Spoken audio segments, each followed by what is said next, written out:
biggest limitation of AI, in my opinion, is going to be our own imagination.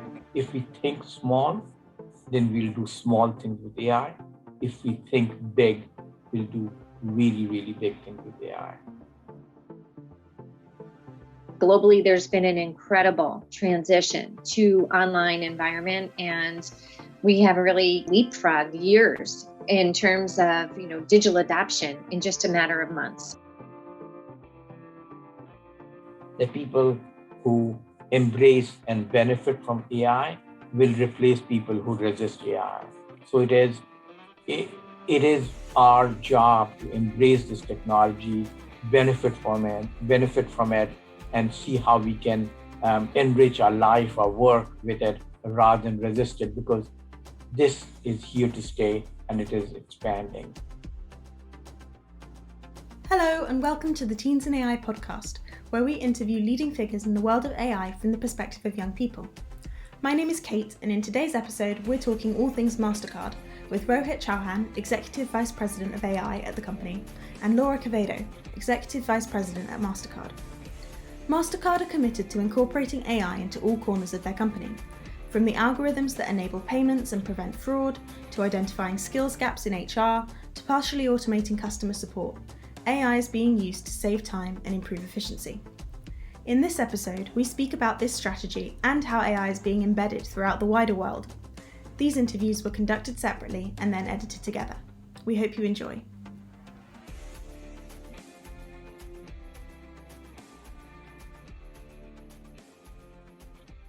So I was wondering whether we could just start off by you telling us a little bit about your background, what your role is at Mastercard, how your career has developed, and also perhaps changed as AI has become more dominant in the world of tech. I have been with Mastercard for just about 15 years, and last 2 years have been in a role leading AI for Mastercard. Prior to that, I was leading data and analytics, and AI is seen as a little bit of a next click of data and analytics. Like, how can you kind of add intelligence to things that you do? When I began my career at Mastercard, it was about 20 years ago, and I started in an area that at the time was called Advanced Payments and Emerging Technologies, which really is a very fancy description for what today we would simply call digital payments. And we were focused really on advancing online payments, even all those years ago, but in a safe and secure way, and creating solutions that would establish trust between consumers, merchants, and card issuers so that everyone could take advantage of this new way of shopping and this new channel for making payments. When you think about the pace of change and all of the growth that we've seen and all of the innovation, really, when we look at AI today, AI is enabling that innovation, and it continues to drive new potential and endless possibilities. According to Andrew Ng, who's a renowned computer scientist at Stanford, AI is the next electricity, and you've been quoted as agreeing with this too. And of course, electricity is something we're still trying to distribute across the world, but there were huge advantages to being an early adopter of it. So what are the advantages and the biggest opportunities that arise from incorporating AI into everything you do at Mastercard, and what do you hope to gain from this? Kate, that's a really good question. And the question is that if you go back and to the time when electricity was just being introduced, and if you go back and think through like what would have happened, suddenly a lot of things had to be rethought through to see how electricity become an enabler of getting the task done. So the need to pull trains, the need to light homes, and all these needs existed. And electricity became, the big enabler of getting those tasks done in a much more efficient way. Likewise, AI is another force very similar to electricity. It allows us to do a lot of things much more intelligently, much more efficiently. So what that means is that with AI, for companies that are going to be the early adopters of AI and the companies that will use AI much more efficiently are going to reevaluate every aspect of things that they have done in the past to see how AI can then become the enabler on doing those things much more efficiently and better. So it is very exciting. It's like we want AI to be in every part of our company, in every aspect of our company, rather than it being only in those places where it naturally kind of incubates, like technology and data and analytics and so on and so forth. And electricity, as you were saying, was such an enabler in that it enabled us to make progress much faster and across many different spheres. But one of the fallouts from that is the effect on the environment and climate change. And we still need to use electricity, but balance the uses and the good and the bad, right?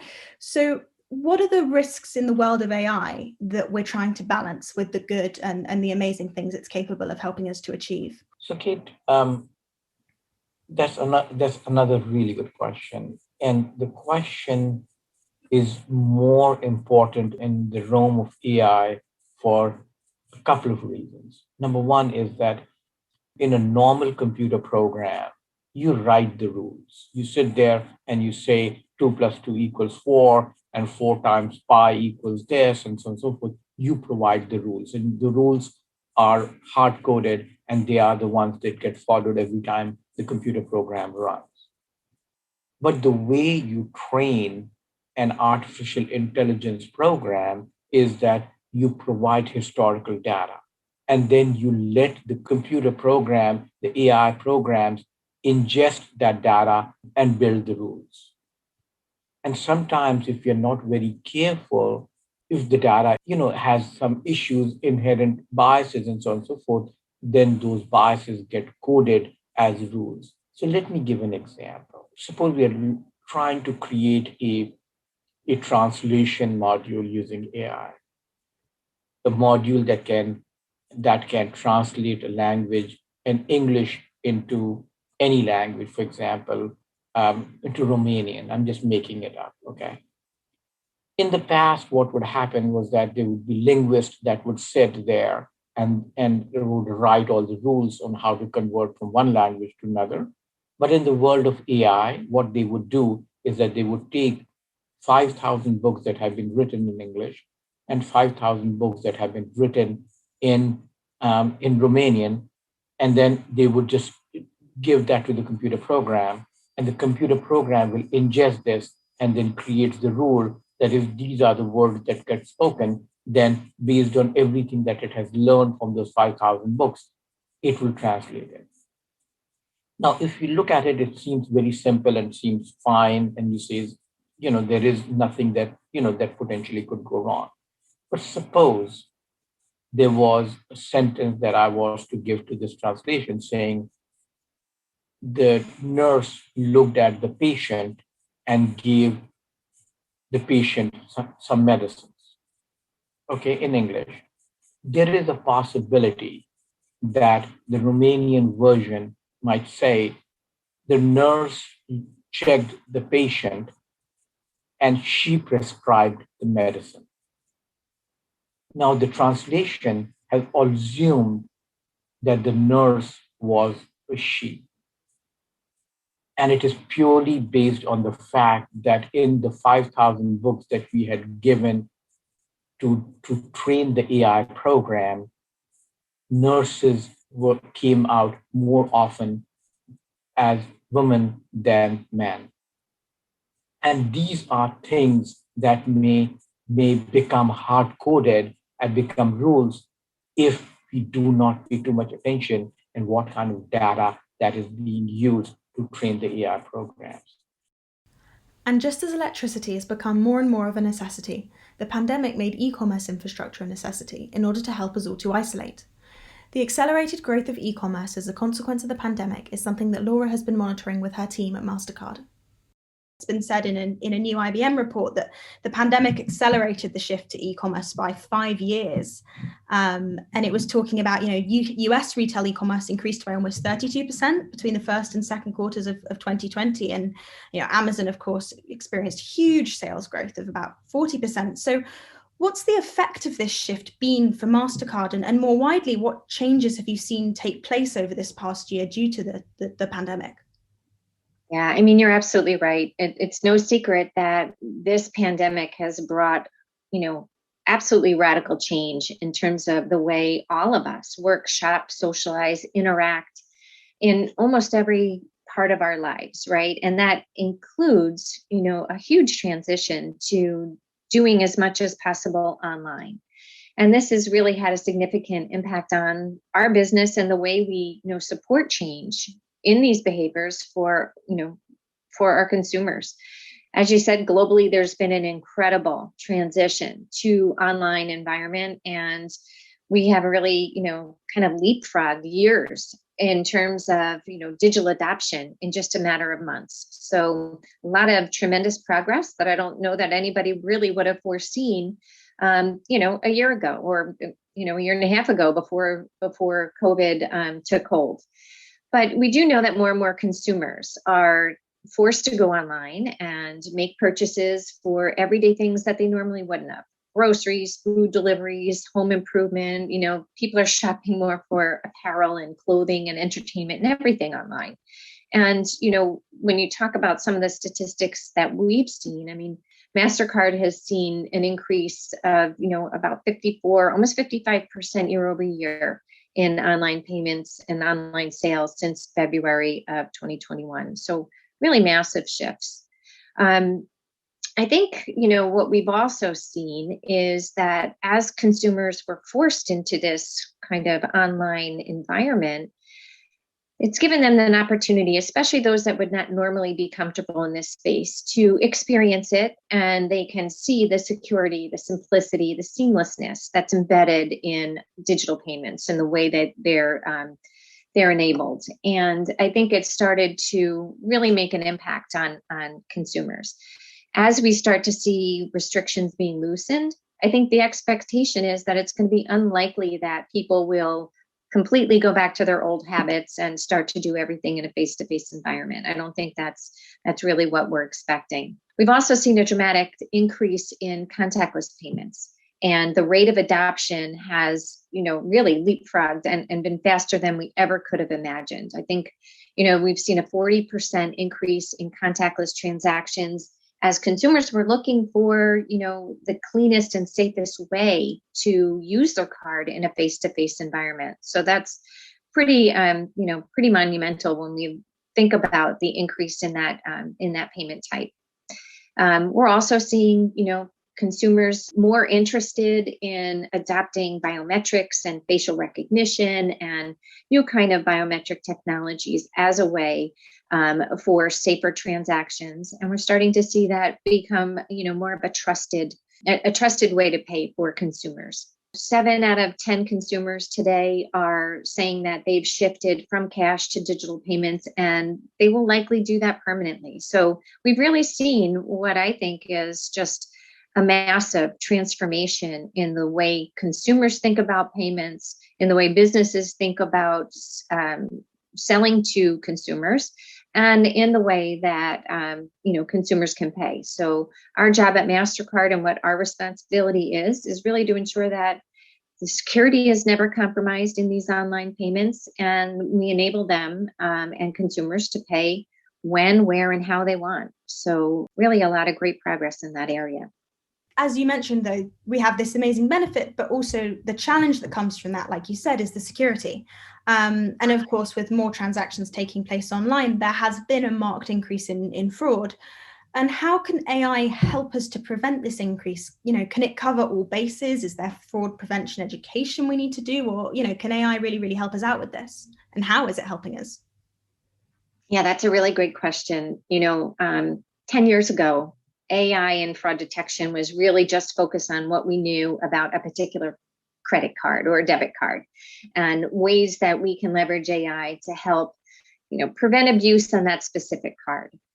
Today, we live in a world that has massive amounts of data, and that data is available for all kinds of insights that can help us to protect, payments online. I think, AI is actually critical to be able to help us to use that additional data beyond just the card. And it helps us connect the dots to what makes sense in terms of behaviors across many different types of insights. We can look at things like, where is this card being used? Is it being used in an Xbox? Is it, being used from your smartphone? Is it a card that's on file for an e-commerce merchant? And how those pieces of information are relevant in the context of a given transaction. AI really can help us better understand whether the transactions make sense for this consumer or whether or not we need more information, such as a biometric or, say, a one-time password before we approve it. So as new technology brings deeper insights, AI will be even more critical to helping identify key patterns that we wouldn't be able to see and call out unusual behaviors and point to potentially fraudulent patterns in use. So, the more technology we have, the more insights we have, the more important AI is to help us synthesize through that. And it's interesting because obviously our technology is increasing really, really fast, but also fraudsters' technology is increasing at pace as well. So how do you stay one step ahead? Yeah, that is the challenge, that all of the tools that we have available to us, to use for detecting fraud and preventing fraud, these criminals are using for exactly the opposite purpose. And that is what makes it difficult. I would say this, that, at Mastercard, we have a very unique advantage. We have the advantage of our network where we're seeing behaviors and patterns as they emerge globally. So, we're able to not only pick up a fraud trend that may be starting in some, remote country in the Asia Pacific or in the Middle East and Africa, and recognize that, now that it's starting here, we can apply tools and capabilities to prevent that from migrating to other parts of the world. So the view that we have at a network level allows us to leverage our technology and our insights globally. And that's really the key to trying to stay ahead. They've done an excellent job in figuring out new ways to, try and apply technology for nefarious ways. And, the industry has done a really good job in staying just one step ahead or very closely behind. The place where we most extensively use AI is to fight fraud, and often there is fraudsters would steal credit card numbers and would go out and actually make transactions on somebody else's credit card, get the products, and then the person who actually owned the credit card would get a bill. Now, the question is that as e-commerce is becoming more and more popular, is actually leading to a higher number of fraudsters, actually fraudulent transactions coming into the ecosystem, because people are not shy to be carrying a fake credit card and going to a store in front of clerks swiping it. They can be sitting in a basement and then be doing this all day long and comfort. So you're seeing a massive increase in credit card fraudulent transaction. And our goal is to figure out how we can very efficiently pick them up and decline them so that the consumer who owns the card doesn't get charged for things that he or she did not purchase. At the same time, we do not allow the fraudsters to actually benefit from stealing credit cards and actually making. And it is this is not something that is like a one-time effort, because fraudsters are very creative people. They are always trying to stay one step ahead of you. So they, as fast as you can find traps to catch them, they would just re-emerge with a totally different strategy. So it's like a cat and mouse game where they're always trying to find a way to get away with it. And the game is extremely interesting. And let me just tell you why it is interesting. For them, any incremental one additional attack cost them $0. It is like almost like they can sit on a computer and send these transactions day in and day out. The cost of an incremental attack for them is zero. For them to win, they just need to get one transaction through. For Mastercard, we get millions of these hits from fraudsters, and we have to defend all of them. If we defend 999,000 99 and let one in, we lose. It doesn't matter that we protected like 99.9999% of them. Even if one goes through, we lose. And for them, just if one gets through, and and we're always on defense. We can't attack them. We can block them, but it's like a one-sided game. For them to win, they just need to get to one end, and for us to win, we have to block everything. And it is unfair, but that's how the fraudsters kind of ecosystem run. And that is probably the place where AI is most extensively used within Mastercard. Looking forward, just how kind of intelligent do you think artificial intelligence could get? Would you ever have expected Mastercard and the wider tech world to look how it does today 10 years ago? And what do you see for the next 10 years? Yeah, that's really interesting. I mean, I'll never forget the first time I got into my car and I looked at my phone and it said, it's 10 minutes to the gym. And I thought, how did it know I was going to the gym? I don't go to the gym every day. And how did it know? And you're kind of blown away by the realization that somehow somebody knew what you are, where you were going without you even telling it. So I think from that perspective, it's amazing. But at the same time, you say, hey, Siri, what about this? And you get these crazy answers that make no sense. And you think, oh, this is hopeless. They're never going to be able to just ask a question and get the real root of the answer that I want. But, without a doubt, AI has really created so much, new capabilities that we never would have seen. So I think that the next 10 years are really going to focus on, right now, AI is primarily used in terms of, facial recognition, speech recognition, natural language, things like that. And I think that in the areas where we're seeing AI today, the next, 5 to 10 years, we're going to see really the fine tuning and tweaking of that technology to really make it as effective and efficient as possible. So where, there's still glitches and where we aren't necessarily getting, getting to the answers or the results that we want, we're going to see all of that really kind of come together in a way that makes it that much more intelligent and that much more effective. So we'll be able to do a lot more with AI, especially as we look across the, what I would say is the Internet of Things and all of the different places where you'd want to be able to automate things and automate conversations and chat bots and all of that kind of stuff. So I think that that's really going to explode and really get into a much more usable state that makes AI really a part of everyday life that we lead. I also think, obviously that there's the big AI capabilities, the self-driving cars and things like that. And really, AI has been around for 20 years in terms of, kind of small nuggets towards a self-driving car. We've seen AI used for, lane changes and identifying if you're, kind of going out of your lane or, you're braking. If you didn't brake in time, the AI kicks in and all of a sudden your braking engages. So I think that we're going to see that as people start to trust AI in those, bigger kinds of offerings, especially when it comes to, cars and things like that,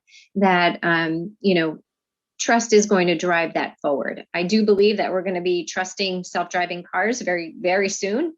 I think that we'll also see AI take a much bigger role in things like healthcare and helping to diagnose diseases and helping to recommend courses of action and things like that. So I think there's a lot of future ahead of AI, and it's going to be critically important that, we apply it properly across these industries. Very much so. And as you said about, the first time you got in your car and realized that it knew you were going to the gym, I think that's something that Gen Z is also experiencing growing up with, the birth of the iPhone and getting phones and that kind of thing. Whereas actually the generation born now from about 2010 onwards are just completely absorbed in tech. And it will be really interesting to see how that generation embrace AI, because I think we're all still getting to grips with what it is, whereas for them, it will be embedded in everything they do already. They will expect it. I agree. They will expect, their phone to know where they're going. It will become just a part of everyday life. And I think that, Mastercard has developed, if I'm right, 5 pillars to implementing AI, with equal weighting to ethics and inclusivity as to growth and efficiency. So how do we ensure that this balance is encouraged across the board? And how long do you think it will be until we have to increase legislation around the use of AI for the world?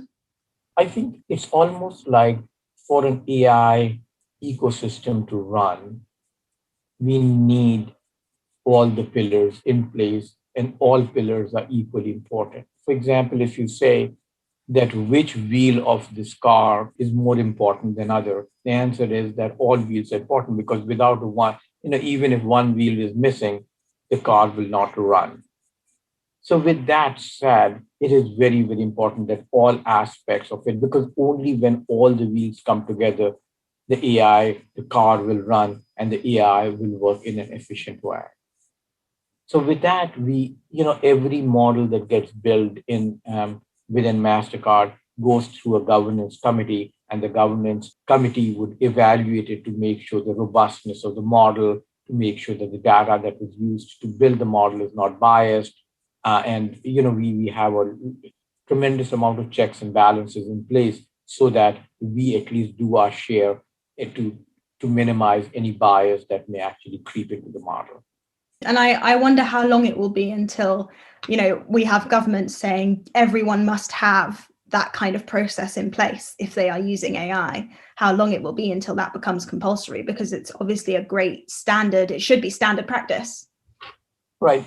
Kate, so there are two aspects of it. One aspect of it is regulation, and one aspect of it is guidance.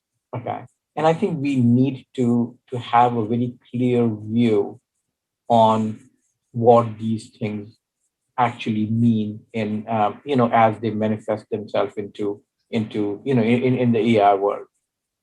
So if you go back and see that why did internet become so useful, and why did it have such a big impact, and why there was so much innovation in and around on the internet.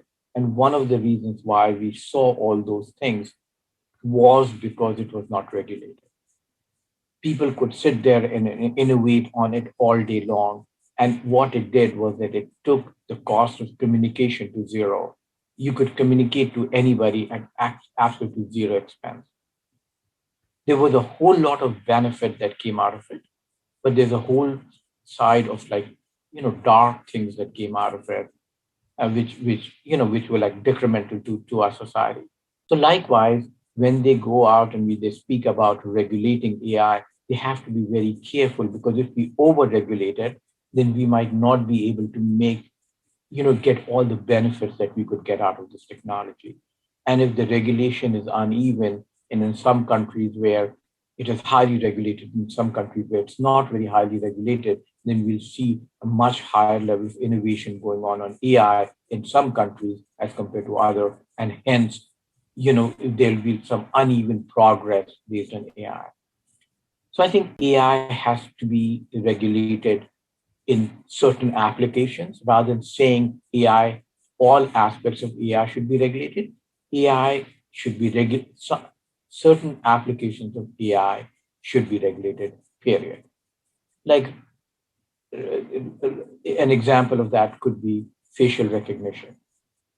That should be regulated because it impacts normal human being. You don't want people to be starved for no reason just because there are glitches in the way their faces got recognized and they were matched to somebody else, and then they're just being starved and feel that they're being taken to unnecessary hassle and for them to clear themselves off and so on and so forth. but an AI system that actually predicts what the temperature is going to be based on a lot of new technologies need not be regulated because it does not affect individuals. It is just a program that predicts accurately what exactly should be the, exactly is the temperature that we expect the following day. It's very much about kind of finding a balance between, protecting society, but also taking that leap of faith to make the progress that is possible with this technology. The biggest limitation of AI, in my opinion, is going to be our own imagination. If we think small, then we'll do small things with AI. If we think big, we'll do really, really big things with AI. There's a lot of conversation about the fact that if your corporations are not diverse, neither are your ideas and nor are the algorithms you create, which then don't serve a whole population well. Yes. Do you feel that the workplace in general is going far enough and moving fast enough in addressing equality and diversity and inclusion in the workplace? So I think I would say that they're making a very good start. I think that in the last, from my perspective, just really in the last 3 years is when we've really started to ramp up the conversation around diversity, around inclusion, around the criticality of having diversity of thought, not only in, work teams, but in the building of technology. That if you have a, kind of a homogeneous, population building all the technology, they're missing out on all kinds of opportunity for this technology to be, really useful in society, because it's leaving out whole groups of society and thoughts and ideas. We know that there's, we've seen examples of bias in coding. We've seen that in facial recognition, how, it's not necessarily as effective as it could be because it's been trained on a, kind of on a population that wasn't diverse. So there's a lot of opportunity there to make sure that we include diversity of, of developers and tech people in what they're building, but also in the ideation and the creation of ideas around what will be the next gen of technology. Critically important. And no, I don't think that we've done enough yet, but I do think that that conversation is emerging, and it's now reached a very vocal place where people are taking it seriously.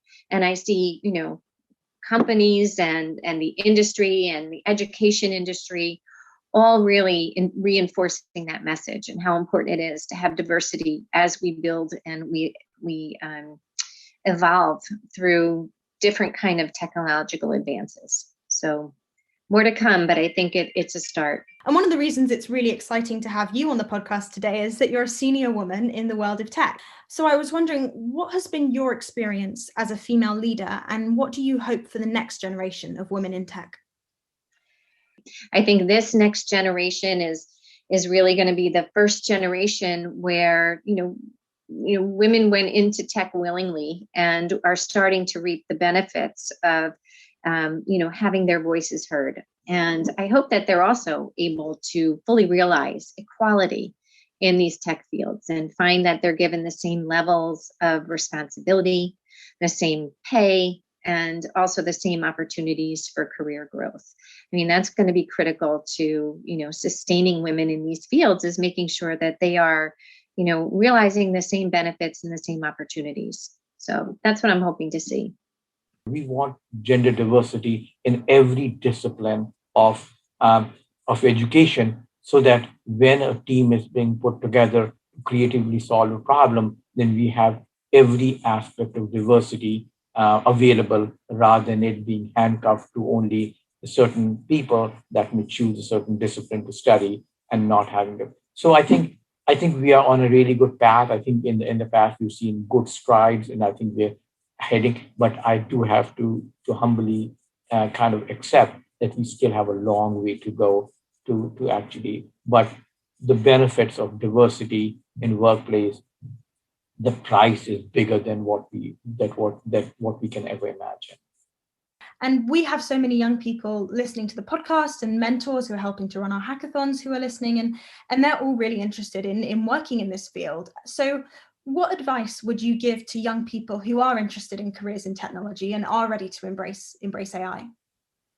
I think AI is a field that is evolving, and I encourage them to experiment and learn as as much as they possibly can. In the past, you had to have a PhD to actually do AI. Nowadays, based on just working with AI for teams, whole bunch of teams are doing AI that was never possible, and that is pretty much, a few things coming together. It is, the access to technology, the speed of computers, the storage devices, the tools that are available, all these things. And I think the responsibility is on us, on the teens to actually embrace it and take this opportunity to train themselves and think really big, think a very creative way of how they can leverage all these things to solve problems that makes our life difficult on a day-to-day basis. And I truly believe that our future is going to be in the hands of these teens and these younger people, because they we are sort of carrying a lot of baggage with our thinking of our unable to imagine things because we have been set in certain ways for so many years. But the diversity and the age at which these tools are becoming available, these people have a much wider ability to think more creatively. And I truly believe that some of the solutions that these kids would produce would be far more innovative than what we've seen in the past. So the beauty, the prize is ahead of us, not behind us. And in the next 10, 15 years are going to be absolutely incredible journey for people on this AI path. We hope you enjoyed this episode of the Teens in AI podcast, and thank you to Mastercard for supporting our Girls in AI 2021 hackathon.